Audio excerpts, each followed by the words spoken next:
Ayan po, dahil linggo ng gabi ngayon, kailangan ko na i-check yung bag ng anak ko para kumpleto yung notebook at kanyang libro na bitbitin bukas, at tiningnan ko na rin kung okay na yung lapis niya.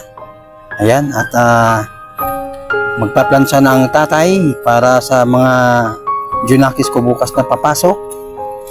Ayan nga, at magpaplansya na po tayo. Ganun talaga ang buhay, diba? Hindi dahilan na porke lalaki tayo ay hindi natin kayang gawin ito para sa ating mga anak. Ayan. Kailangan nating tumulong sa ating asawa para sila ay matuwa naman at hindi tayo magpapasaway. Hindi sinasabi na takot sa asawa, hindi.